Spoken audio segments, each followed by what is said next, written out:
জানেন গতকাল ঢাকা বিশ্ববিদ্যালয়ে একটা দুর্ঘটনার সংবাদ আমাদের কাছে এসেছে। এখানে একজন যুবক মারা গেছেন। সেই প্রেক্ষিতে আজকে ঢাকা বিশ্ববিদ্যালয় কর্তৃপক্ষ থেকে দাবি হয়ে আমাদের শাহবাগ থানায় একটা নিয়মিত মামলা রুজু করা হয়েছে।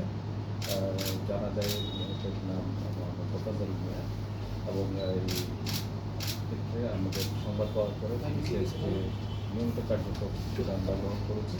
ইতিমধ্যে সুরক্ষা এবং পোস্টমর্টম হয়েছে এবং মৃতদেহ তার পরিবার পরিজনের কাছে হস্তান্তর করা হয়েছে। এই ঘটনা সংক্রান্ত আমাদের নিয়মিত কার্যক্রমের অংশ হিসাবে সংশ্লিষ্ট ঘটনাস্থল পরিদর্শন করেছেন আমাদের উদ্যোগী কর্তৃপক্ষ। এছাড়া ঢাকা বিশ্ববিদ্যালয় প্রক্টরের বডি থেকে আমাদের কাছে 3 জনকে হস্তান্তর করেছেন, তাদেরকে আমরা মামলায় দিয়েছি এবং এ সংক্রান্ত ঘটনা যে বিস্তারিত তদন্ত এখনো বন্ধ রয়েছে। যারা তাদেরকে আইনের আওতায় নিয়ে আসার জন্য আমাদের কাছে চলমান আছে। এদের রাজনৈতিক কোনো পরিচয় পাওয়া গেছে কিনা, আর ঘটনাটার সূত্রপাতটা কি, মানে কেন এই ধরনের একটা ঘটনা ঘটেছে? এটা প্রাথমিকভাবে যেটা জানা গেছে, আমরা যাহার থেকে যেটা জেনেছি সেটা হলো সন্দেহজনক ঘোরাফেরার প্রেক্ষিতে ফজলুল হক মুসলিম হলের কোন একটা দিকে লোকটাকে আনা হয় এবং সেখানে তাকে করা হয় এবং পরবর্তীতে তাকে দক্ষিণ ভবনের গেস্ট রুমে তাকে মারধর করে। তারপর ওখান থেকে সংবাদ পেয়ে ঢাকা বিশ্ববিদ্যালয়ের কিছু শিক্ষক সহ তাকে ঢাকা মেডিকেল হাসপাতালে জরুরি বিভাগে নিয়ে আনা। সেখানে ডাক্তাররা পরীক্ষা নিরীক্ষা করার পরে কোন একটা দিকে তাকে মৃত ঘোষণা করা। যাদের গ্রেপ্তার করেছেন তাদের রাজনৈতিক পরিচয় পেয়েছেন কিনা?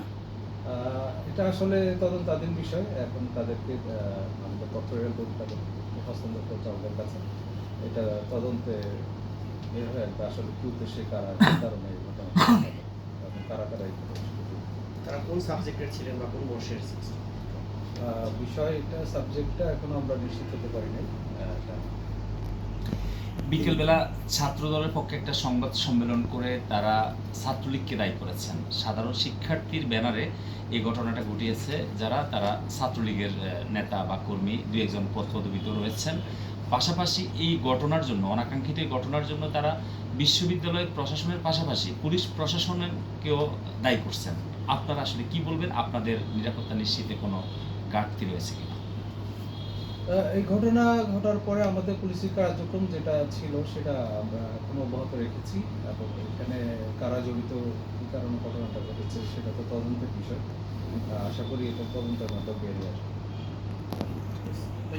মোহাম্মদ জালাল মিয়া, সুমন মিয়া, আরিলম মিয়া, তার 3 তারা কি 3 জনই ঢাকা বিশ্ববিদ্যালয়ের? সিঙ্গালি ঢাকা বিশ্ববিদ্যালয়।